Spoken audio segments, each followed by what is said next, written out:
Buenos días. Muy buenos días. Damos gracias a Dios por la oportunidad que tenemos de compartir cada semana con ustedes. Uno de los privilegios más grandes que puede haber en la tierra es que el pueblo de Dios se reúna para aprender, para escuchar la palabra, porque la Biblia dice que Dios habita en medio de las alabanzas de su pueblo y en medio de su pueblo.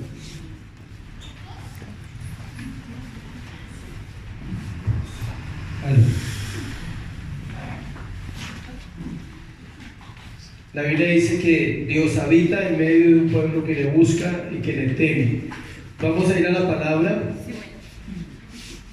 acerca del seminario. Vamos al libro de Marcos capítulo 11. Vamos a terminar hoy el capítulo 11. Mientras lo busca, comento acerca del seminario. Muchas veces, siendo salvos, no sabemos nada de la salvación. Es importante saber todo el plan de la redención de Dios para nosotros. Entonces vamos a estar hablando desde la eternidad pasada hasta la eternidad futura, tratando de abreviar, porque una materia de estas puede durar unos 4 meses o 5 meses uno aprendiéndola. Entonces la idea es abreviar lo más posible para que la gente pueda comprenderlo de una manera básica. ¿Sí me explico? Entonces vamos a hablar desde la eternidad, cómo Dios nos eligió, nos predestinó, nos llamó, nos da la oportunidad del nuevo nacimiento para ser regenerados, porque éramos degenerados, ¿sí? Aunque a uno no le gusta ese término, ¿sí? El regenerado es el género que se perdió, no estoy hablando de gente mala, ¿sí? Un género que se perdió, el género de Dios se perdió en la gente. También hablaremos un poco de justificación y también hablaremos un poco de glorificación, o sea, cómo somos salvos en varias formas y cómo Dios tiene beneficios a esa persona salva, pero por ignorar las escrituras batallamos con muchas cosas, como con la culpa, por el pecado. No sabemos cómo realmente Dios nos perdonó, por qué somos declarados justos y muchas otras cosas más. Bueno, entonces espero que estemos ese día acá. Va a ser un día muy especial. Hacen falta esos tiempos como congregación. Vienen personas de Suba, vienen de la iglesia del norte, también hay un grupo que más o menos 10 o 12 personas vienen de la iglesia del norte, y de Suba también vienen unas 15 o 20 personas, más los de acá. Entonces va a ser un buen tiempo. Vamos al libro de Marcos capítulo 11, versículo 27 a 33. Volvieron entonces a Jerusalén, y andando él por el templo, vinieron a él los principales sacerdotes, los escribas y los ancianos, y le dijeron: ¿con qué autoridad haces estas cosas, y quién te dio autoridad para hacer estas cosas? Jesús respondiendo les dijo: os haré yo también una pregunta, respondedme, y os diré con qué autoridad hago estas cosas. ¿El bautismo de Juan era del cielo o de los hombres? Respondedme. Entonces ellos discutían entre sí diciendo: si decimos del cielo, dirá: ¿por qué pues no lo creísteis? Y si decimos de los hombres, pero temían al pueblo, y si decimos de los hombres, pero temían al pueblo, pues todos tenían a Juan como un verdadero profeta. Así que respondiendo dijeron a Jesús: no sabemos. Entonces respondiendo Jesús les dijo: tampoco yo os digo con qué autoridad hago estas cosas. Padre, gracias por tu palabra, gracias por tu verdad, Señor. Pedimos, bendícenos esta mañana como congregación.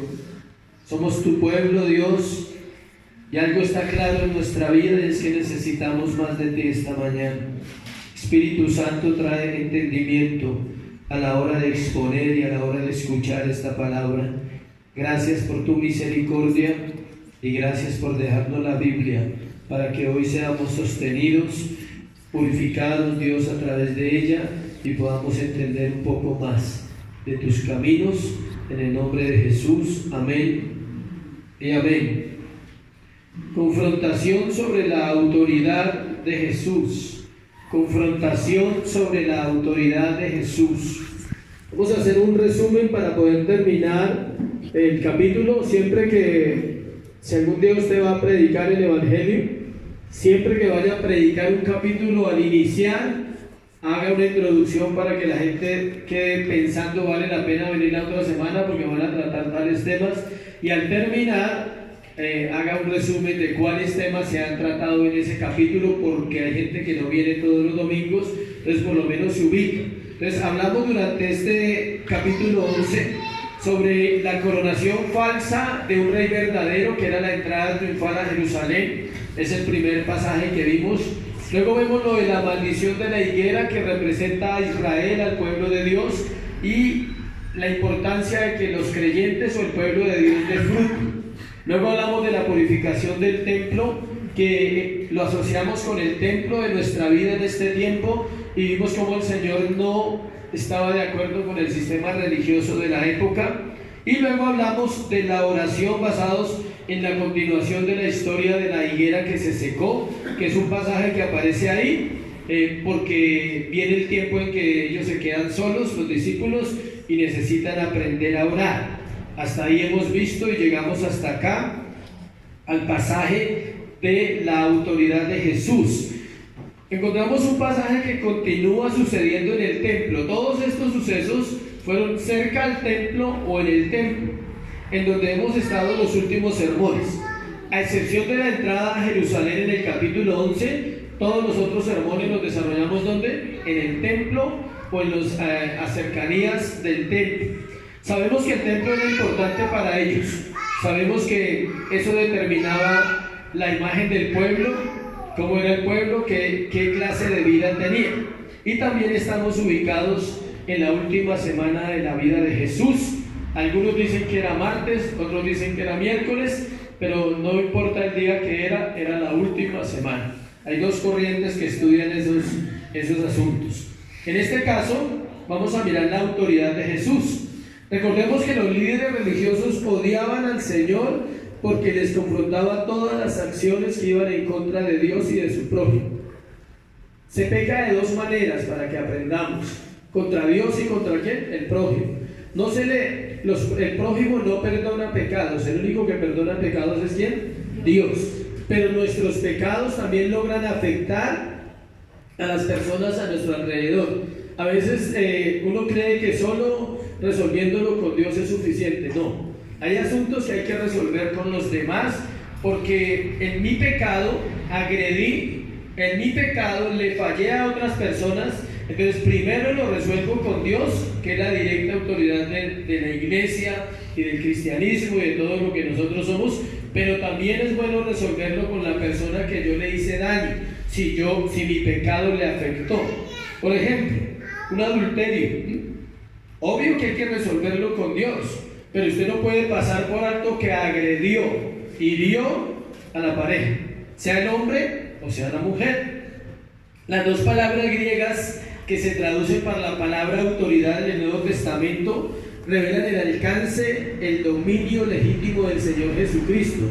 Una se llama dunamis, de la cual viene la palabra dinamita. De ahí se saca la palabra ¿qué? Dinamita. Y dunamis significa poder o capacidad. Y él tenía ambas, poder y capacidad. Poder para decir lo que decía y capacidad para sostener lo que decía con sus palabras. Y hay otra que se llama exousia, parece como de exorcismo, exousia, y significa el derecho o el privilegio. ¿Qué quiere decir? Que Jesús era una autoridad que tenía poder y capacidad, pero también tenía el derecho y el privilegio que le había sido otorgado por su Padre para aplicar todos los principios que Dios quería que él trajera para una vida terrenal que agradara a su Señor. El poder de sus palabras, al ser la verdad, no necesitan permiso para entrar en una vida. Dios nunca le ha pedido permiso al hombre para cambiarlo. Si Dios quiere transformar una vida, la transforma. Uno de sus instrumentos es la palabra de Dios. De hecho, es lo que hace que una persona realmente se convierta, es que tiene que ser expuesto ¿a qué? A las Escrituras. No creemos en las conversiones emocionales, porque las conversiones emocionales, emocionalmente la gente también se va de la iglesia. ¿Qué es una conversión emocional? Yo sentí, yo oí, yo me caí, ¿sí? Yo eché babasa, eso es emocional, ¿sí? No tiene nada que ver con la conversión genuina de convicción. ¿Por qué? Porque Dios nos dio un intelecto. Dios nos creó seres humanos pensantes, racionales, inteligentes. Y lo primero que Dios hace es llegar ¿a dónde? Acá, a este cerebro. Eso lo vamos a explicar en el seminario. Se llama el llamamiento externo. Primero llama externamente a los seres humanos. Y luego esa palabra entra al corazón y se convierte en un llamamiento ¿qué? Interno. Donde Dios revela la escritura. Dice, ahora la entiendes. Primero te quedas pensando y dice, eso que dijeron allá me dejó pensando. Está entrando acá. Pero cuando ese pensamiento Dios quiere llegar, escuche, Dios quiere llegar, no es que usted quiera, el hombre nunca quiere a Dios, es Dios quien quiere al hombre, y cuando Él quiere llegar, entonces es donde se aplica la autoridad de su palabra. No es el tema de hoy la autoridad de la palabra, pero es necesario hablar de eso. Jesús afirmó su autoridad absoluta varias veces. En Mateo 28:18 dijo, toda potestad me ha sido dada en el cielo y en la tierra. Y en Juan 5:19 dice que Él habló que el Padre le había delegado a Él ¿qué? La autoridad para dar vida y para quitarla. Y yo puedo dar vida y puedo quitar la vida, y ahí dice en capítulo 5 de Juan que le delegó todo el juicio. O sea, que el Padre a nadie juzga, el que va a juzgar es ¿quién? El Hijo. Tanto el pueblo y aún algunos de los fariseos de este pasaje habían declarado con anterioridad la autoridad de Jesús. Ellos habían visto una cantidad de cosas y con sus propios labios, debido a la experiencia que habían visto, habían declarado que había una autoridad especial sobre Jesús. Por ejemplo, en la muerte de Lázaro, todos se asombraron, tanto que la gente quería venir a verlo. Por eso se reunieron en Jerusalén para estas fechas, no solo para ver a Jesús, sino querían ver a un hombre que había resucitado. Obvio, si usted sabe de alguien que resucitó, de pronto le da la curiosidad de ir a verlo, ¿sí? No hemos escuchado en esta época de los que han resucitado, hablando de la muerte física, ¿no? Porque de la muerte espiritual aquí hay hartos resucitados.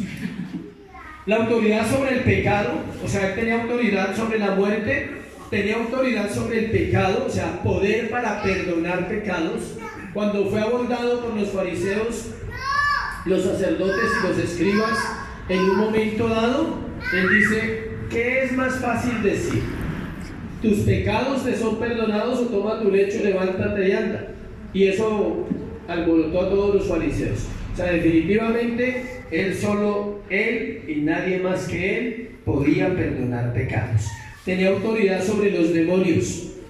Lo vimos en varios pasajes, lo hemos visto en Marcos, la liberación del Gadareno, Marcos capítulo 5, la liberación de un muchacho que le trajeron que era lunático, endemoniado. Entonces tenía autoridad sobre la muerte, sobre el pecado, sobre los demonios, y tenía la autoridad y poder para otorgar salvación, que nadie la tiene, solo Jesucristo.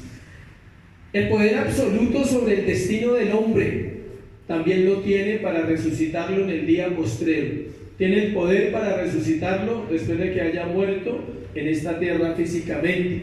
Luego de 3 años de enfrentamientos entre el Señor y los sacerdotes de Jerusalén, llegamos acá donde vamos a empezar a hablar, a este pasaje donde es el encuentro final, y lo vamos a mirar en 3 aspectos. O sea, aquí es una de las últimas veces que Él tiene una confrontación pública con ellos. Dentro de 8 días vamos a estudiar la parábola de los labradores malvados. Ahí termina la historia de su enfrentamiento verbal y público con los líderes religiosos. Vamos a ver 3 aspectos. 1, la confrontación. 2, la réplica. Y 3, la condenación. Vamos a mirar ese pasaje bajo esos 3 encabezados y vamos a ir aprendiendo. Entonces vamos al primero, la confrontación, versículo 27, versículo 28. Volvieron entonces a Jerusalén, hasta ahí. ¿Volvieron de dónde? Siempre acuérdense que estamos hablando que la iglesia de Cristo debe estudiar la Biblia.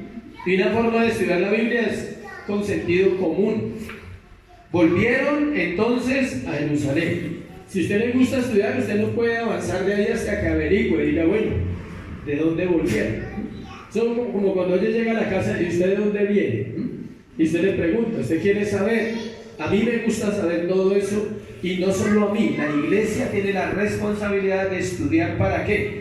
Para entender el pasaje claramente y no inventar, y no decir a través de la predicación lo que usted quiere decir, sino lo que está escrito ahí. Entonces dice que ellos volvieron de Betania. Acuérdense que estaban en Betania. El domingo había estado en una cena, va al templo, vuelve a Betania, va al templo, vuelve a Betania. Betania era como el centro de operaciones de esa última semana de Jesús.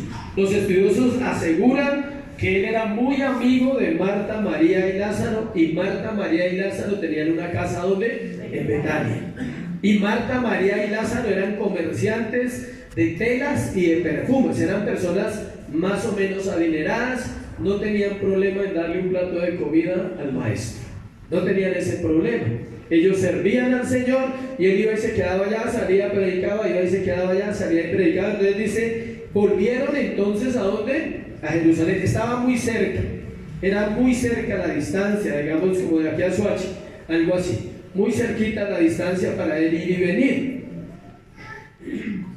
Aprovechando el tiempo que él tenía en esos últimos momentos, dice que, y andando, ¿por dónde? Por el templo. El templo era grande, el templo era grandecito, se paseaba mucha gente por todos lugares, ya lo vimos, se paseaba gente comprando, gente vendiendo, gente adorando, gente de todas las naciones, y es lógico pensar que Jesús está caminando, y dice andando por el templo. No, el templo no es este lugar así encerradito, el templo es un lugar gigante, grande en Jerusalén. Aún existe, es el mismo templo de Herodes, aunque fue destruido, todavía se puede ver lo que hay allá, y él está caminando por esos lugares del templo. Dice, y vinieron a él los principales sacerdotes, los escribas y los ancianos. Él está aprovechando este lugar, es propicio para enseñar. Acuérdense que lo que hacía Jesús era tres cosas: sanaba, enseñaba y predicaba. Ese es el ministerio de Jesús: la sanidad de los enfermos, la enseñanza de las escrituras y la predicación. Son muy diferentes la enseñanza a la predicación. Entonces él aprovechaba, caminaba, decía, a toda esta gente toca hablarle, y daba sus sermones de todo lo que él había enseñado. Es probable que el mensaje de Cristo en esa ocasión fuera un ¿qué? Un resumen de lo que había enseñado a lo largo de su ministerio. Antes de mirar qué podría enseñar él, hablemos un poquito de esos tres grupos de personas: principales sacerdotes, escribas y ancianos. Son diferentes, no es un solo grupo, son tres grupos diferentes. Los principales sacerdotes estaban constituidos por todo aquel hombre que hubiese sido sacerdote en algún momento de la historia de Israel, entraba a ser parte de los principales. Era como un senado de Israel, y allí estaban constituidos todos ellos. Los escribas eran los encargados de transcribir, de escribir todo lo que esos sacerdotes principales dijeran que se debía hacer. ¿Se acuerda que ellos tenían 20.000 normas diferentes a las que la Biblia había establecido? Que si una gallina ponía un huevo, la mataban el sábado. Acuérdense. Entonces, ellos eran los que escribían eso, lo transcribían. Y los ancianos eran los más ancianos, los más viejitos, los que hacían parte del Sanedrín. Estos tres constituían el Sanedrín. Eso es un consejo directivo de la religión de Israel. Ahora sí miremos de qué podía hablar Jesús. Dice, seguramente habló de la desgracia del pecado. También pudo hablar de la locura de la religión falsa. También podía hablar de la hipocresía y el legalismo que no podía ser refrenado en ese momento. Hablaría de la inutilidad de tratar de obtener la justicia por esfuerzos propios. Todas estas enseñanzas que le voy a leer que él compartió durante su ministerio se reducen en una sola palabra: el Evangelio de Jesucristo. También habló de la insensatez de las oraciones presuntuosas y obras religiosas superficiales para ser vistos por los hombres en lugar de ser vistos por Dios. Todo era para ellos, todo era diciéndole: no se dejen engañar, todo lo que ustedes han oído y han visto no es así. Ellos torcieron la ley. Su enseñanza debió haber incluido advertencias sobre el juicio divino, obvio. Habló sobre el infierno eterno, habló sobre la necesidad de ser humildes. Todo eso lo hemos compartido en el Evangelio de Marcos y en Efesios también. Habló sobre el quebrantamiento de espíritu y el corazón contrito y humillado, que el Señor nunca desprecia. Así como también habló sobre la esperanza de la reconciliación. Habló también que todas las transgresiones pueden ser perdonadas en Cristo. Habló de paz. Habló basado también en el amor compasivo de Dios y en la misericordia del Señor. Habló sobre la importancia de perdonar a los demás y para que nuestras ofensas sean perdonadas, o sea, el Padre nuestro. Habló de la esperanza de la vida eterna y del cielo.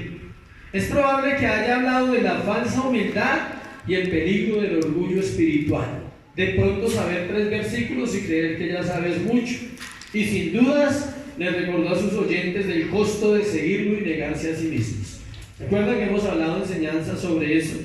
También hablaría de la persecución, del sufrimiento, de la gracia, de la santidad, de la oración, de la fe, del arrepentimiento, del amor a Dios y de amor al prójimo y de mucho más.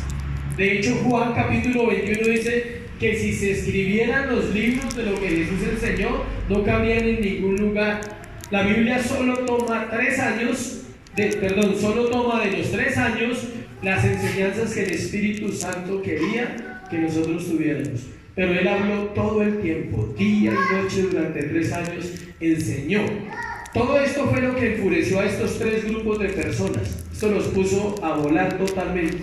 Dijeron: no, Él viene aquí a dañar el negocio, viene aquí a ahuyentar a las personas, ya no van a creer en nosotros, ahora nos toca más difícil, la gente se va a ir tras Él, y nuestra doctrina y nuestra religión va a quedar vacía y no vamos a tener cómo seguir adelante. La pregunta, versículo 28, le dijeron: ¿con qué autoridad haces estas cosas? ¿Y quién te dio autoridad para hacer esas cosas? La pregunta era para encontrar algo para acusarle. Si él decía que era de Dios, entonces lo acusarían de blasfemia. Hoy en día la gente se pregunta lo siguiente, escuche: ¿con qué autoridad se predica el Evangelio en una iglesia? Es una pregunta que la gente hace, sobre todo cuando la gente viene por primera vez o va a una iglesia y escucha el mensaje y dice: bueno, ¿y ellos quiénes se creen para juzgar a esta humanidad o para decir qué se debe hacer y qué no se debe hacer? Le voy a dar la respuesta: ¿con qué autoridad se predica el Evangelio? Con la autoridad de la palabra de Dios. Ella es la autoridad, no el predicador. El predicador tiene que ser fiel a lo que dice la Biblia, y la Biblia hará, la palabra hará en el corazón de cada creyente. Confrontará el pecado, humillará al pecador y exaltará a su Salvador. Eso hará la palabra de Dios cuando se predique ¿qué? Fielmente. En su palabra está toda la autoridad de Dios, la de Él mismo. Si Él quiere, escuche, puede quebrantar al hombre más insensible y más necio con una sola palabra que salga de su boca. El día que está determinado para esa persona que se ha quebrantado puede ser el hombre más insensato o la mujer más necia de la tierra, y Dios dice: a todo marrano le llega su nochebuena. Ese día era su diciembre, ese día le llegó su quebrantamiento.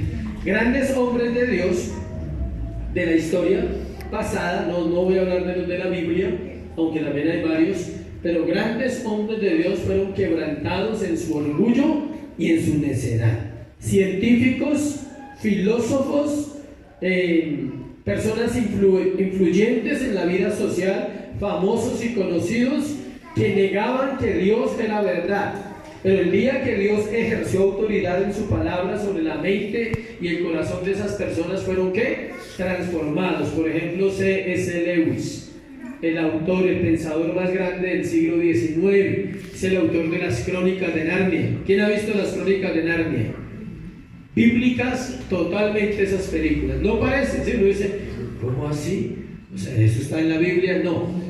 Es el pensamiento de él haciendo una analogía a través de esas películas de la salvación y del Evangelio de Jesucristo. Él era ateo. A los 21 años era una de las mentes más brillantes de Inglaterra. Filósofo, científico, o sea, estudió de todo. ¿Qué lo llevó a ser ateo? El dolor de haber perdido a su mamá, tuvo cáncer siendo un niño y se resintió con Dios. Pero ¿qué lo trajo a Dios? La autoridad de las Escrituras, sobre todo el libro de Romanos, como siempre, Romanos actuando en el corazón de estos hombres. Al ser verdad lo que está escrito en la Biblia, el hombre no puede hacer nada, escuche, así se resista. Ella obra en algunos para vida eterna y en otros para condenación eterna. Escuche esto, los versículos que hay en la Biblia acerca de ella misma se cumplen absolutamente en la vida de los seres humanos. Por ejemplo, cuando dice, porque la palabra de Dios es viva y eficaz, y es más cortante que una espada de dos filos, que penetra hasta partir el alma y el espíritu. Dice que penetra hasta los tuétanos y las coyunturas, que discierne los pensamientos y las intenciones del corazón, y que no hay nada oculto delante de ella que no haya de ser manifiesto. Cuando esa palabra dice así, esa palabra se cumple a cabalidad en el hombre, en el converso y en el inconverso. Porque para el converso la palabra es sanidad, es libertad, la palabra es vida. Para los que amamos a Dios y le servimos, los que han nacido de nuevo, la palabra es ¿qué? Vida. Cada vez que la escucha recibe ¿qué? Vida. Para el impío la palabra de Dios es muerte, es condenación, lo prepara para el juicio. Bajo esas palabras un día Dios le dirá, tú escuchaste. ¿Te acuerdas ese día que fuiste y no quisiste? ¿Te acuerdas que siempre pensaste que eso no era para ti? ¿Te acuerdas que tú siempre viviste bajo tus principios, tus conceptos humanos, tus cosas, pero nunca creíste que lo que estaba aquí era verdad desde Génesis a Apocalipsis? No podemos creer que la Biblia es verdad en los versículos que nos gustan.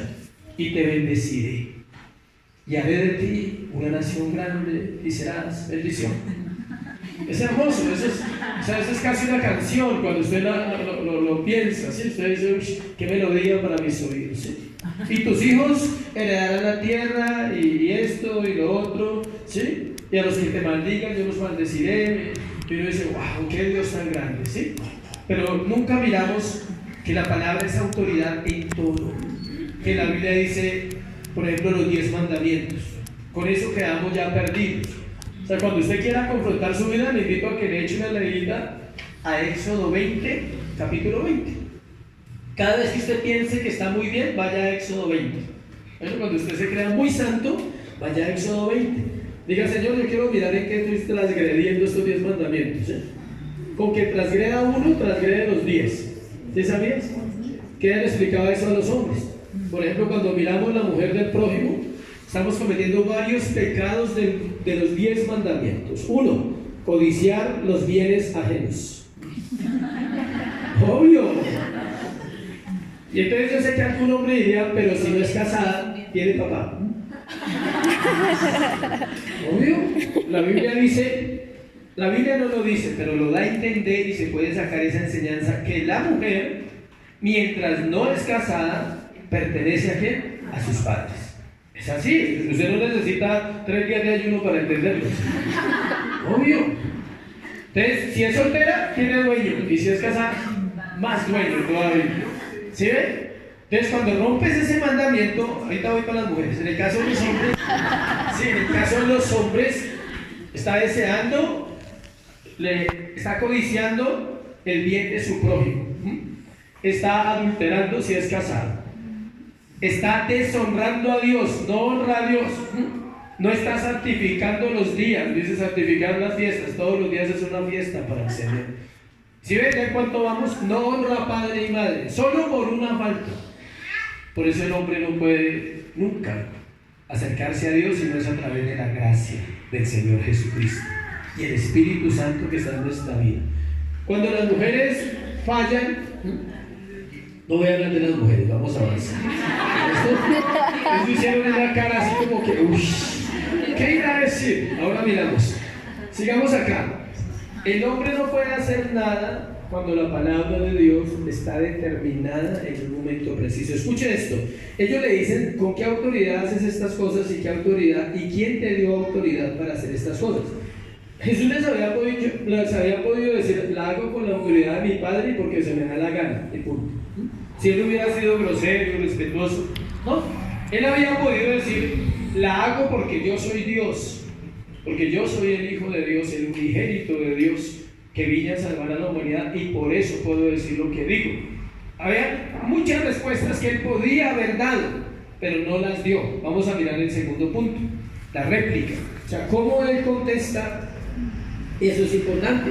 Jesús respondiendo les dijo, os haré yo también una pregunta. Una vez más, la respuesta del Señor a los ataques de los fariseos es una pregunta. Escuche, esta forma de responder era algo común entre los rabinos, entre los maestros de esa época y los que enseñaban principios de Dios o verdades. Hay esa costumbre, de hecho todavía se usa. Para uno, por ejemplo, cuando las personas vienen a hacerle preguntas, uno les hace otras preguntas. Pastor, es que no entiendo esto, entonces, ¿qué entiendes de esto? ¿O qué piensas de esto? Y lo va llevando uno a que ellos encuentren ¿qué? Su respuesta. Es una técnica que siempre ha funcionado, pero aquí escuche. ¿Por qué era algo común entre los rabinos? Porque eso obliga a examinar lo que usted está diciendo. Cuando usted hace una afirmación verídica, clara, que es veraz en las cosas de Dios, alguien le puede responder con otra pregunta. Entonces, ¿por qué tal y tal cosa? Y usted tiene que tener la capacidad, porque la verdad le da esa capacidad de responder. Por ejemplo, el viernes estábamos en clase donde estoy estudiando y estábamos hablando de la salvación, es el tema, estamos viendo la doctrina de la salvación. Entonces alguien hizo una pregunta que es difícil, dijo, el mal estaba en el Edén, Dios puso el mal en el Edén, hablando de Satanás, porque la serpiente estaba ahí y la serpiente habló a fulano y a sultano, entonces Dios puso el mal. Y es una respuesta que hay que saber responder. Resulta que el mal no estaba en el Edén, el mal estaba desde antes del Edén, porque la rebelión de Satanás no sucedió en el Edén, sucedió en ¿dónde? En el cielo. Es curioso que la primera rebelión no se lleva a cabo en la tierra, se lleva a cabo ¿dónde? En el cielo. Y tiene que ver con la autoridad. ¿Por qué? Porque lo que Satanás hizo fue tratar de ir en contra de la autoridad de Dios. Se conoce como Luzbel. El ángel más hermoso que Dios creó se llamaba Luzbel, es Satanás. Y él, en un momento dado de su historia eterna, él se queda mirándose a sí mismo y dice, yo soy bello, hermoso, o sea, precioso, o sea, no hay otro ángel como yo. Y él dice, pero ¿por qué solo pueden adorarle a él? Porque acuérdese que Dios es ¿qué? Hermoso, no hay otro como él. Y ese fue el pecado de Satanás. Él dice, pero yo también soy bello, ¿acaso es que no puede haber algo para mí? Y él empieza a hablar con los ángeles y logra convencer la tercera parte de los ángeles. Y ahí se conoce como la rebelión eterna. Comenzó en la eternidad y terminará ¿dónde? En el infierno, en la eternidad, para siempre. Entonces ahí empezó el problema de la autoridad. Luego viene a la tierra a tentar al hombre y el hombre cede al pecado. Entonces el Señor no les va a responder nada de ninguna enseñanza, no les va a abrir más el entendimiento a ellos, porque acuérdense que la revelación es ¿para quién? Para los hijos. Y ellos serán bien rebeldes. Entonces dice, no, a ustedes no les voy a responder sino con otra pregunta, respóndanme. El Señor les dice que si le responden la pregunta, Él también les dirá con qué autoridad hace las cosas que hace. Cada vez que el hombre cuestiona la autoridad de la palabra de Dios, está cuestionando a Dios porque sus palabras son verdad. Es decir, está cuestionando a Cristo cuando no creemos en la autoridad que Él ejerce a través de la palabra. Hagamos un paréntesis acá para ubicarnos acá. Ya hablamos de la historia, el contexto bíblico, el contexto histórico, pero vamos a traerlo acá. Todo comenzó en el cielo. La primera rebelión fue la de Lucifer o Satanás, quien al querer ser igual a Dios decide contaminar la tercera parte de los ángeles, y ahí es donde se evidencia por primera vez una rebelión a la autoridad de Dios. Luego en la tierra, vamos en orden, cuando Adán y Eva desobedecieron, estaban desobedeciendo ¿qué? La autoridad de la palabra de Dios.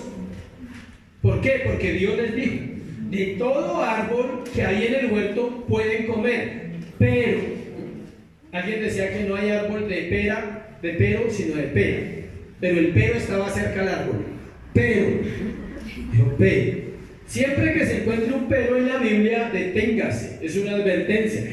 Pero de tal árbol, de la ciencia del bien y del mal, no podéis comer. Mira, sigamos avanzando para llegar a hoy. Luego Caín desobedece y se rebela contra la autoridad de Dios. ¿Y de quién? Sus padres. ¿Sí ven? Primero en el cielo el diablo se rebela contra Dios. En la tierra Adán y Eva se rebelan contra Dios. Pero seguimos avanzando y la rebelión sigue aumentando. Ahora Caín se rebela ¿contra quién? Contra Dios y sus padres. ¿Qué hizo Caín? Mató a su hermano. Y el bendito le preguntan: ¿dónde está tu hermano? Y dice: ¿acaso yo soy guarda de él? O sea, antes contesta bravo, ¿sí? Porque la rebelión es eso. La rebelión es decir: yo no tengo por qué dar cuentas. ¿Qué le pasa? O sea, ¿a usted qué le está pasando, Dios? ¿Acaso yo tengo que cuidar a él? Pues que se cuide solo. Y ya estaba muerto. ¿Sí me explico? Desde entonces, las generaciones todas han sufrido el proceso de corrupción y de destrucción que la desobediencia a la autoridad produce. Podríamos decir lo siguiente, iglesia: estamos tratando hoy el tema más importante, aunque no parezca para muchos, de por qué estamos como estamos. Esta es la raíz del mal del creyente y es la cuestión de ir en contra de la palabra de Dios. No vas en contra de una iglesia, te lo aclaro. No vas en contra de unos pastores, nunca. Nosotros no somos nadie para que usted vaya en contra de nosotros. Siempre irás en contra de ¿quién? De la palabra de Dios. Comienza en los hogares, por eso le dije que vamos a llegar acá. Teníamos que venir desde allá para llegar acá a entender por qué el Señor no le responde. Él les dice: ustedes mismos me van a responder. Cuando los padres dejan hacer a sus hijos lo que se les da la gana, ahí comienza la rebelión de las rebeliones. Cuando los padres dejan hacer a sus hijos lo que ellos quieren y no ponen límites desde que están ¿qué? Pequeños. La rebelión no comienza cuando un hombre toma un puñal y mata a otro. La rebelión no comienza cuando un marido engaña a su esposa o una esposa engaña a su marido. La rebelión comienza cuando los hijos en la casa no tienen ¿qué? Límites. Desde que están pequeños pueden hacer como ellos quieran. Si no lo hacemos cuando podemos, escuche, luego ya no podemos hacerlo. Porque se enfrenta, el rebelde se enfrenta, el pequeño no se puede enfrentar. Sí, la típica historia: siéntese. Y el niño lo mira a usted y no se sienta. Que se siente. Y él lo mira y no se sienta. ¿Se sienta o lo levanto? ¿Sí? Y ya le empieza a ceder. Él empieza a la mirada como que: ¿será en serio? ¿Sí me levantará o no me levantará? Él alcanza a dudar hasta que ve el carácter, quizá ya la ira, y se sienta. Pero al sentarse su pensamiento está de pie. Dice: se salió de casillas. Gané. ¿Quién ganó? ¿Usted o el niño? El niño. Porque logró sacarlo usted de su estado natural que se llama ira. Ya estaba que lo levantaba, si no se sentaba. Entonces, hay un ejemplo de un hombre en un libro que él tiene su hijo ahí en una consejería, un pastor. Tiene su hijo en una consejería. No es fácil hacer consejería con los hijos. Y él está sentado ahí. Y el niño empieza a molestar y él está hablando con un hombre y lo coge y le hace quieto, una, listo. Y él sigue hablando, no te preocupes. 2, listo. 15 veces. A las 15 se quedó quietico. ¿Sí ve la insistencia de la rebelión? Es la insistencia de la rebelión. El niño, la rebeldía nace en nuestro corazón desde pequeños. Tú no eres rebelde cuando eres grande porque te volviste rebelde. O sea, no, nacimos rebeldes. En algunos se manifiesta de una manera impresionante, hasta la cara se transforma. O sea, en otros se manifiesta más pasivamente. O sea, al crecer la rebeldía brotará contra la autoridad que ha dado los límites.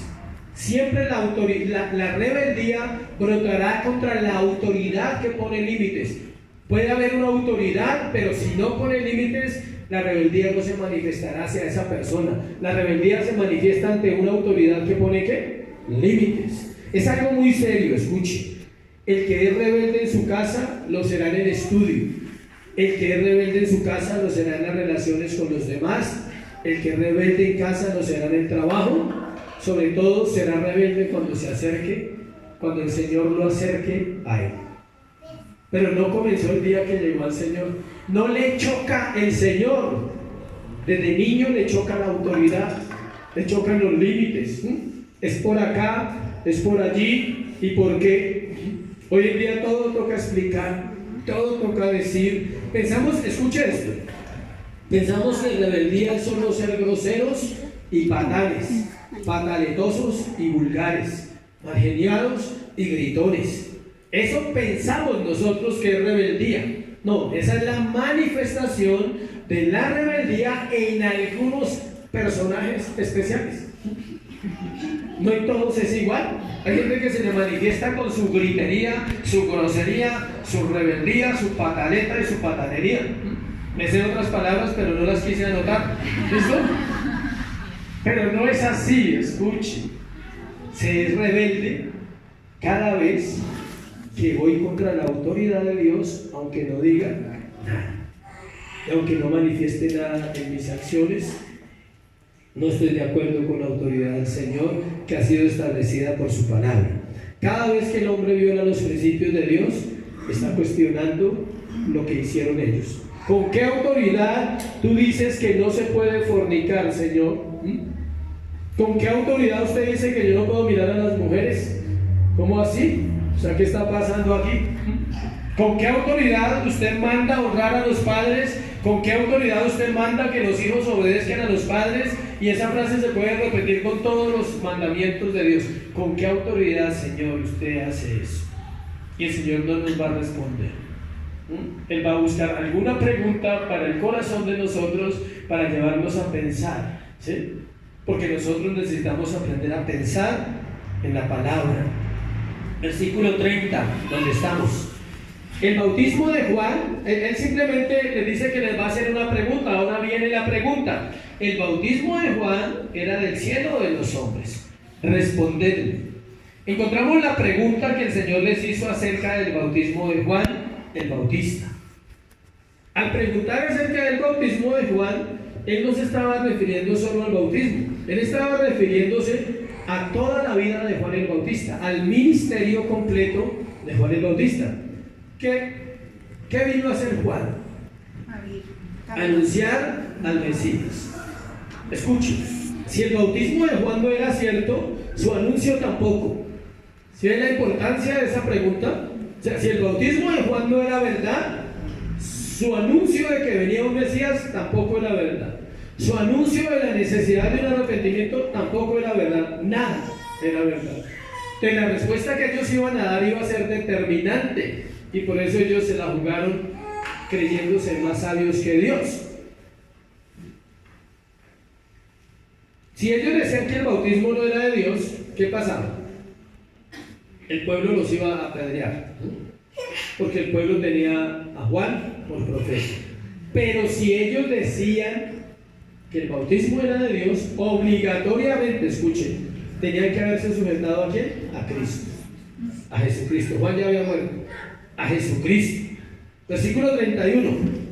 Discutían entre sí, diciendo: Si decimos del cielo, dirán, ¿por qué pues no le creísteis? Y si decimos de los hombres, pero temían al pueblo, pues todos tenían a Juan como un verdadero profeta.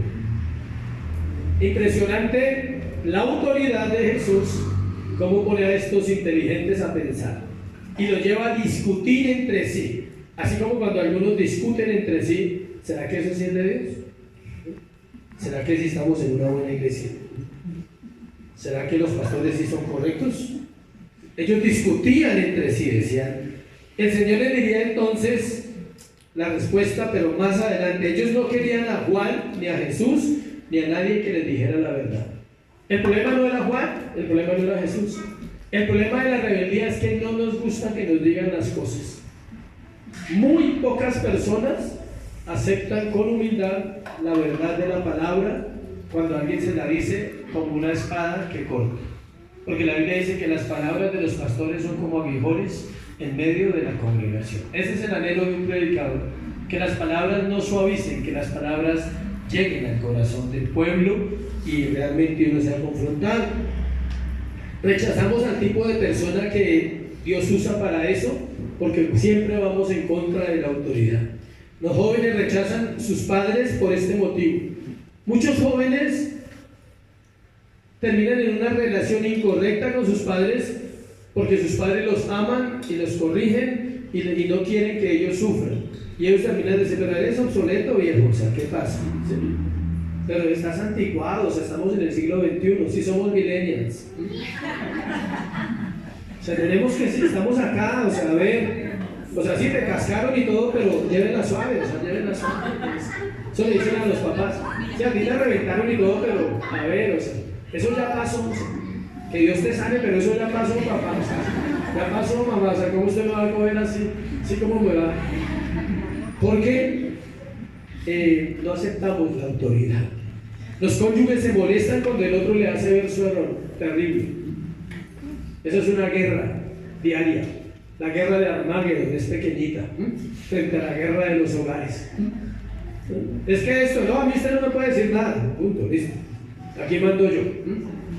Y cada uno usa sus herramientas para evadir la verdad y para evadir la autoridad. Hay una autoridad delegada, escuchen, cuando alguien tiene la verdad y la vive.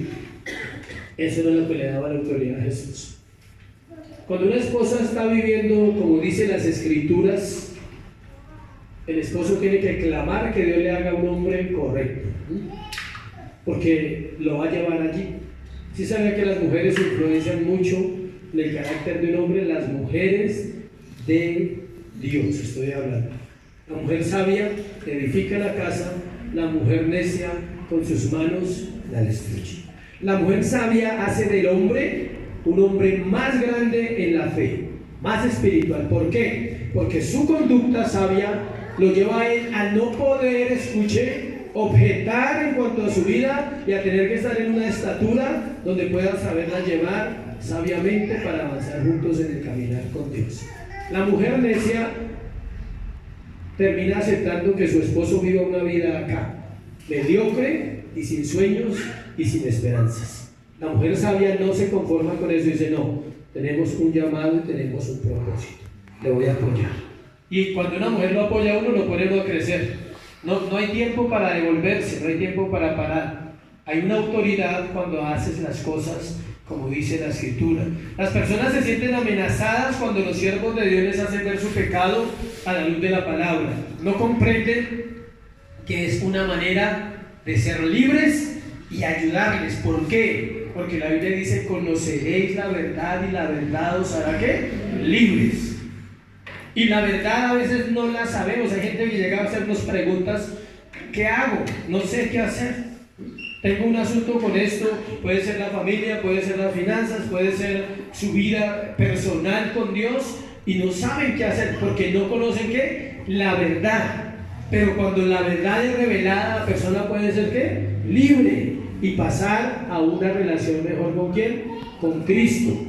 Tercero y último, la condenación. Cuando hablo de condenación no estoy hablando de juicio eterno en este punto, ¿no? Estamos hablando del pasaje exclusivamente, cómo se desarrolló. Versículo 33. Así que respondiendo dijeron a Jesús, ¿qué dijeron? ¿Qué dijeron? ¿Cuántas veces ha dicho ustedes? No, yo no sabía, qué pena. Después de que la hermano, no, es que yo no sabía. Esa es la típica. Uy, no, yo hubiera sabido, yo no me meto en ese chicharro. No, yo hubiera sabido que ese personaje iba a salir así, lo pienso 2 veces eso. Pero era que yo no sabía. Ahí dice, no sabemos. Ellos están respondiendo, no sabemos, pero en este caso es una mentira. Vamos a mirar por qué. Cuando hablamos de condenación pensamos que el Señor emitió un juicio, pero el versículo solo dice que ellos respondieron que no sabían y que el Señor les dijo casi lo mismo. Yo tampoco os digo con qué autoridad haré estas cosas. O sea, la respuesta de ellos hizo que el Señor no les diera revelación de la verdad. Cuando tú te excusas en el no saber, Dios dice, entonces espero que aprenda para enseñarle otra cosa nueva. El éxito de la vida cristiana, si se pudiera llamar así, es aplicar lo poquito que sabemos. Cuando tú aplicas lo poquito que sabes, Dios empieza a darte más sabiduría y más revelación de la palabra para aplicar en los asuntos que se van a presentar. ¿Sí me expliqué bien? Hay asuntos en este momento en tu vida que necesitan la aplicación de la palabra de Dios con autoridad para ser resueltos. Pero si no lo haces, pues Dios dice, yo tampoco. Es que yo no sé, le estoy enseñando. Apliquen lo que ya saben. Eso le estaba diciendo a ellos. Ustedes saben. Ellos sabían, pero su respuesta fue una evasión. O sea, ellos están evadiendo la responsabilidad de tener carácter y decirle, pues no, listo, el bautismo de Juan no es de Dios y ¿qué va a hacer? ¿Sí? Eso era carácter. No nos gusta el bautismo de Juan, no nos gusta usted, no nos gustan sus palabras, no nos gusta su evangelio, no nos gusta lo que usted hace en el pueblo, eso es. Pero ellos no tienen ese carácter. Tampoco tenían el carácter para decir, sí, el bautismo de Juan era de Dios y nos sometemos a ti, porque Juan era enviado ¿de quién? De Cristo, del Padre, del Hijo y del Espíritu Santo. ¿Sí ven que no tenían? Y el Señor sabía que estaban mintiendo. Así pasa con esto, con la vida cristiana. Si tienes el carácter de decir, Señor, no sé, pero me voy a sujetar a tu palabra. Quiero aprender, enséñame. Pero cuando usted sabe y dice que no sabe, usted sabe que está pecando. Cuando se ha enseñado algo, usted ya lo ha recibido, lleva años escuchando lo mismo y usted no lo hace, usted está mintiendo en decir que no sabe. Porque sí sabemos. Escuche esto. Vuelvo a las parejas. ¿El esposo sabe que tiene que ser fiel a su esposa? Sí. No necesita venir el domingo a la iglesia. Ni necesita que un cristiano se lo diga ni leer la Biblia. La Biblia dice en el Antiguo Testamento que Dios escribió la ley de Dios en el corazón de los hombres. Escuche esto importante. Los 10 mandamientos se refiere a esa ley exclusivamente. Los 10 mandamientos están grabados en el corazón y en la conciencia de todo ser humano en la tierra. No importa si nunca le dijeron que Cristo lo ama, que Juan 3:16, que Filipenses, nada. Está grabado en su corazón. No matar, no robar, no adulterar, honrar a Dios, todo está grabado. Él lo escribió, Dios lo escribió en el corazón del hombre. ¿Para qué? Para que nadie tenga excusas. Entonces no se necesita el predicador, la Biblia, la iglesia, para que un hombre entienda que tiene que ser fiel. Entonces cuando él dice, yo no sabía, miente. Sí sabía. Solo que quiso hacerlo. Quiso vivir así, escogió vivir así. A eso se refiere cuando él les dice, ellos dicen, no sabemos. Dice, el Señor los había podido desbaratar, diciéndole lo siguiente. Luego no son ustedes los sacerdotes, los fariseos, los que escriben. No son ustedes los que enseñan todos los sábados al pueblo de Dios a ser fiel a Dios. No son ustedes los que están promulgando en el Antiguo Testamento las Escrituras y la ley. No son ustedes esos. Obvio que el Señor no entró en esa discusión, pero lo que estamos mirando es que la respuesta siempre, cuando hay rebelión hacia la autoridad, no sé. Entonces, ¿quién sabe? Sí, cuando uno le pregunta a un niño, ¿quién rompió el vaso? y hay un niño nomás. No sé. Dígame que no es así, por favor. Desmienta esa verdad. O sea, desmiéntame que el niño rompe y no sabe. Y cuando hay dos, entonces se miran. Yo no sé, yo tampoco. Pero fue uno de los dos. Y probablemente los dos saben, pero no saben ninguno. El hombre siempre ocultará su pecado y su maldad y su rebelión. Por eso en las casas se pierde todo algo y fue el gnomo. Está el papá y la mamá y dos hijos. Oye, ¿tú has visto la perforadora? No. ¿La has usado últimamente? No. La esposa dice, no, yo no la he usado. Yo tampoco. Y ahora resulta que no aparece por ningún lado. ¿Sí? El gnomo se la llevó. El gnomo viene y esconde las cosas. Y usted me pregunta a los hijos, yo tampoco. Yo no sé dónde están. Siempre hay alguien que sabe. Pero la respuesta es, no sabemos. Y así pasa en las consejerías. ¿Tú sabes por qué estás en esa situación? No, pues no sé. Sí sabe. Allá en ese cerebro interno, en ese ser espiritual formado por Dios en el hombre interior, que aunque peca, es hijo de Dios, hablando del creyente. Él sabe. Si no ha sido el esposo correcto, no necesita que alguien venga y se lo grite en la cara. Él sabe. Ella sabe si no está haciendo la tarea que tiene que hacer en casa. Los hijos saben si no están obedeciendo conforme a la palabra. ¿Sí? Todos sabemos. Pero terminamos con la misma respuesta que dieron ellos. No sabemos. Amén. Entonces, ¿cuántos saben la verdad? No vayan a decir, no sabemos. La respuesta de ellos fue una mentira. Ellos sí sabían la respuesta. Solo que reconocerla les demandaba una aceptación de dos cosas. Una, del ministerio de Juan en su totalidad. Si ellos la aceptaban, tenían que decir, tú tienes razón, ¿listo? Nosotros estamos equivocados, vamos a aceptar que tú viniste a liberar al mundo y vamos a ver quién te mata, porque no te vamos a matar. Sí, tenía que haber sido otra historia. También era una confrontación a su orgullo religioso. Escuche, puesto que ellos eran los sabios del pueblo, eran quienes sabían todo de la palabra y aconsejaban a los demás. Para ellos ese pedacito, esa frasecita, no sabemos, era mortal. Era como quedar en vergüenza delante de un hombre que no conocían y que no sabían quién era. Ellos hubieran querido decirle la verdad, pero no se atrevían. Era muy triste, muy duro para ellos ser estudiosos de la ley de tantos años y sabiendo la verdad no podérsela decir. ¿Por qué? Porque en todo caso había un miedo en el hombre, porque él era Dios. Era el hombre y era ¿qué? Dios.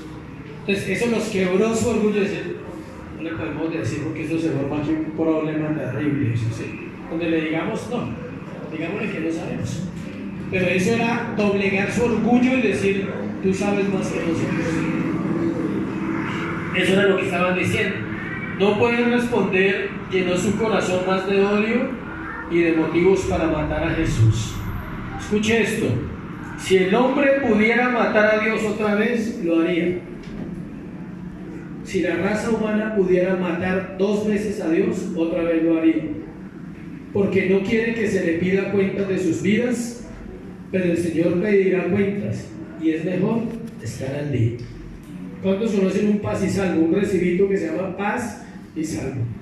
Es espectacular. Cuando uno tiene una deuda y la paga y le dan ese recibo, usted recibe vida. Paz y salvo. Cuando sale de una casa y no quedo debiendo nada, dice, ¿me regala el paz y salvo? La persona dice, claro, con mucho gusto. Paz y salvo. Cuando el banco dice, ¿me da el paz y salvo? Cuando el éxito lo reporta, paz y salvo. O sea, cualquier empresa que lo reporte, usted dice, yo pago, pero me da mi paz y salvo, no quiero más problemas. Eso debemos hacer con Dios, tener un paz y salvo. Las cuentas, escuchen, para nosotros, los salmos se arreglan en esta tierra, no arriba. Arriba es solo el recordar y decir, bien, buen siervo y fiel, en lo poco fuiste fiel, en lo mucho te pondré. Entra en el gozo de tu Señor. No es un juicio, dice, se conoce como el juicio de recompensa, porque usted va a paz y salvo. Apenas llega allá, ¿tiene paz y salvo? Siga. ¿No tiene paz y salvo? No sigue.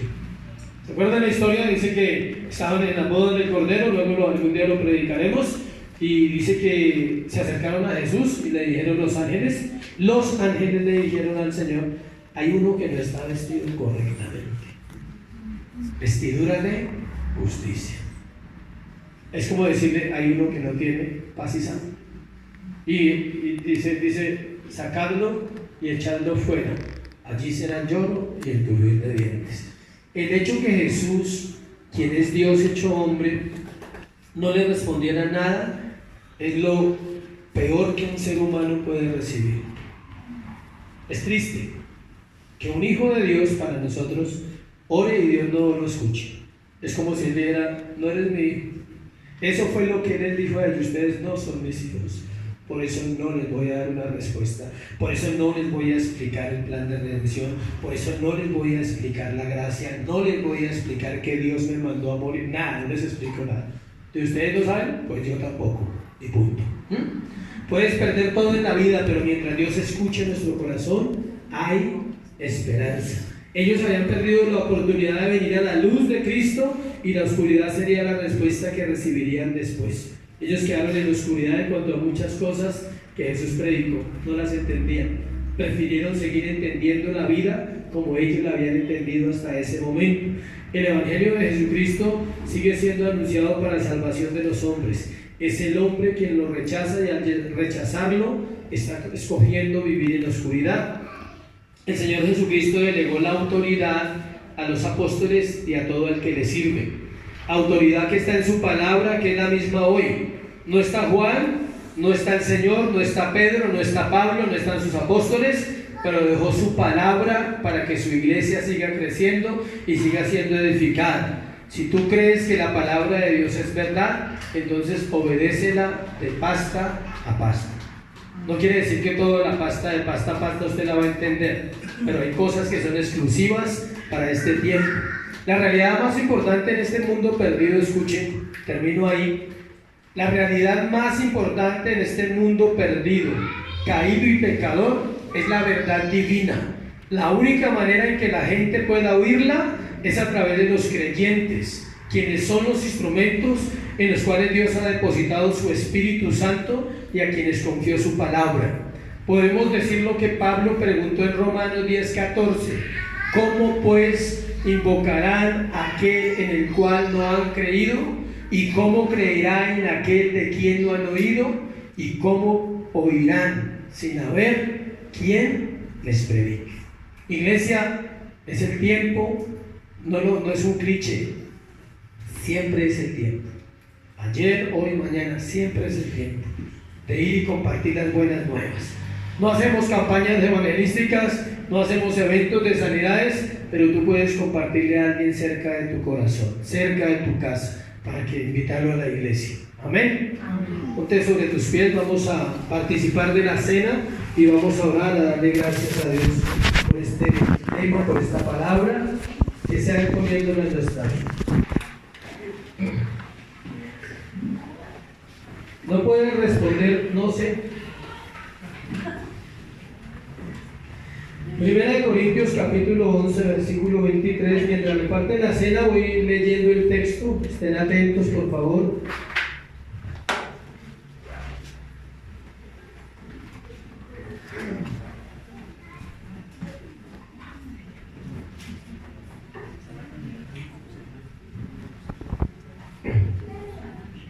Porque yo recibí del Señor lo que también os he enseñado, que el Señor Jesús,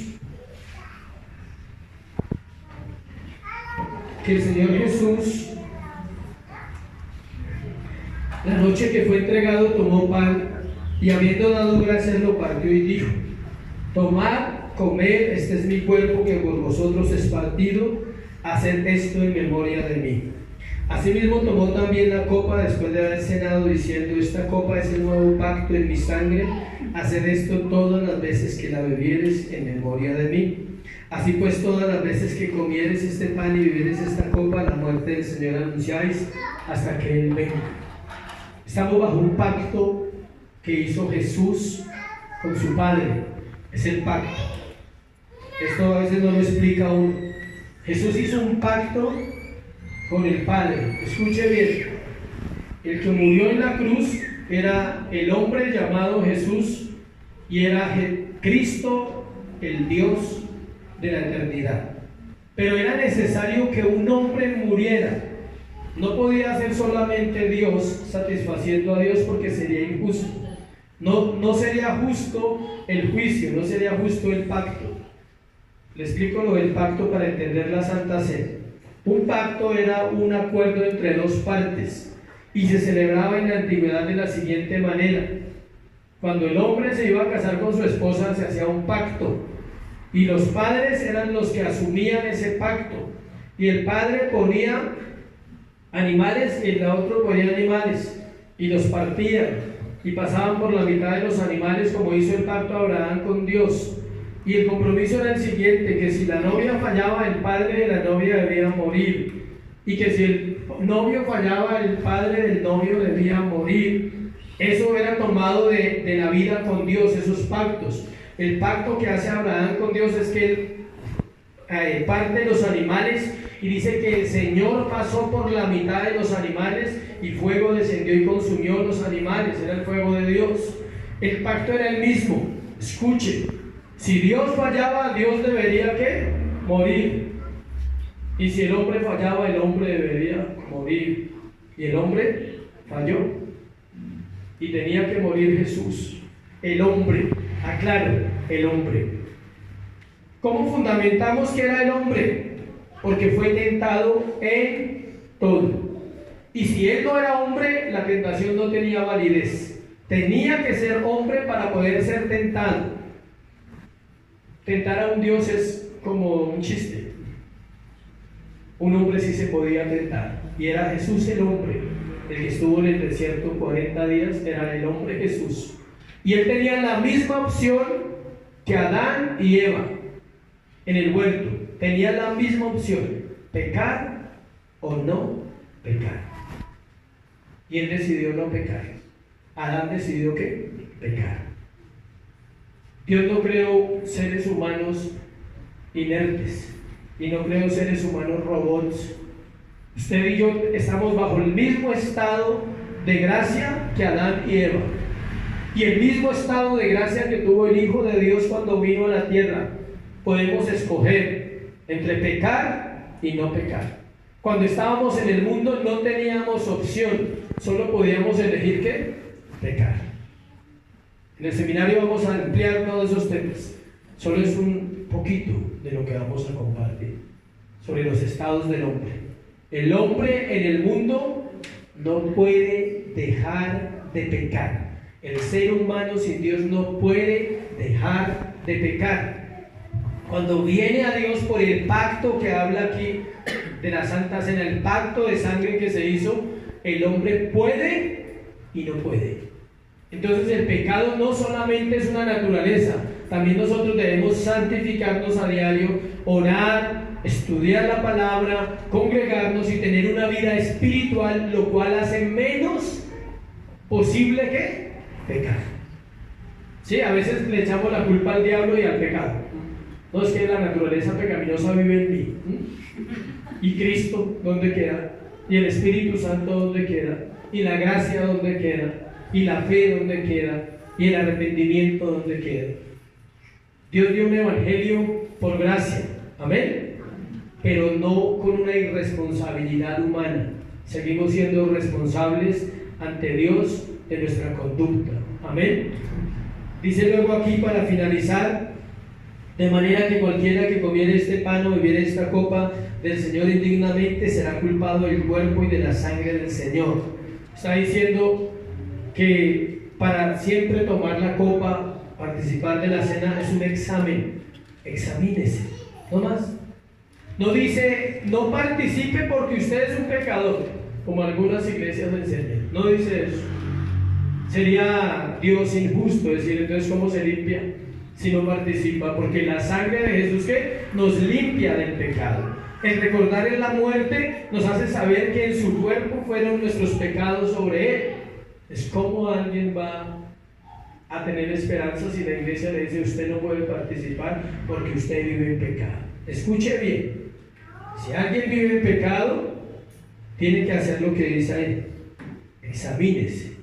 Y puede participar, lo digo con toda la confianza, pero tiene que estar dispuesto en su corazón a decir, Señor, me arrepiento y quiero ordenar mi vida. ¿Sí ven la diferencia? A seleccionar, hay iglesias donde solo, escuchen, solo participan un grupo de personas y no dejan participar a todo el mundo. Y la pregunta es, ¿eso enseña la Biblia? No. La Biblia dice examínese, no dice que saquen a la gente. Dice examínese todo el mundo, si puede participar. Y si va a participar, entienda que es algo santo, es algo verdadero, donde se dice, ahí dice, que tu sangre me limpia de todo pecado, aún del que estoy viviendo, y puedo arrepentirme, puedo buscarte, y puedes tener misericordia de mí todavía. Yo sé lo que es estar allá batallando. Estuve años allá batallando, muchos años batallando en mi vida con cosas. Aún sigo batallando ahora con otras, ¿sí? Pero sé lo que uno piensa en ese momento y dice, ¿será que sí puedo? ¿Será que es posible? La noticia sí es posible, porque es gracia. Él pondrá el querer como el hacer. Yo muchas veces he tenido que decirle, Señor, no puedo amar como tú quieres que ame. Pon el querer en mi corazón como el hacer, amar. No puedo ser lo que tú dices, no puedo, Dios. Me esfuerzo y no puedo. Pero pon el querer, que tú lo puedes poner en mi corazón para yo ser. Él pone el querer como ¿qué? El hacer. Cuando el querer está, hago. Cuando el querer está, me santifico. Cuando el querer está, busco la presencia de Dios. Pero ¿quién pone el querer? Dios. No es que yo quiero, no funciona así. Uno tiene que orar. Es que Dios ponga el querer en esta mañana de participar sabiendo con conciencia que es algo importante y que es algo serio. Amén. Vamos a participar del pan.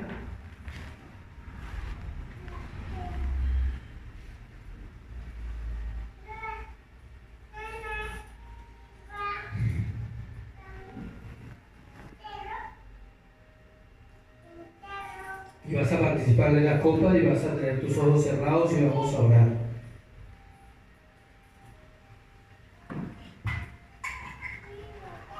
Señor, te damos gracias por la obra perfecta en ese madero. Fue por mí, Jesús. Díselo a Él. Fue por mí. Fue por mis transgresiones, fue por mis pecados, fue por mi maldad, mis iniquidades, Señor, y todo lo que había en mí, lo hiciste por eso, Señor. Allí quedó todo lo que me impedía, Dios, tener esa relación que tanto anhelo contigo. Allí quedó lo que obstruía, Señor, mi acceso a Dios. Allí quedó el hombre viejo, crucificado y muerto una vez para siempre, Señor, para que more Cristo en mi corazón por la justicia. Por eso te doy gracias hoy. Y solo recordar que lo hiciste por mí basta, Señor, para hoy amar mi salvación, amar al Salvador, amar a nuestro Dios. Señor, gracias por esta mañana y por tu palabra. Sé que tú la pondrás en el corazón, sé que aprenderemos a obedecerte y sé que nos llevarás de gloria en gloria. En el nombre de Jesús. Amén y amén. Dios les bendiga, Dios les guarde. Dale un aplauso al Señor. Dale un aplauso a Jesús.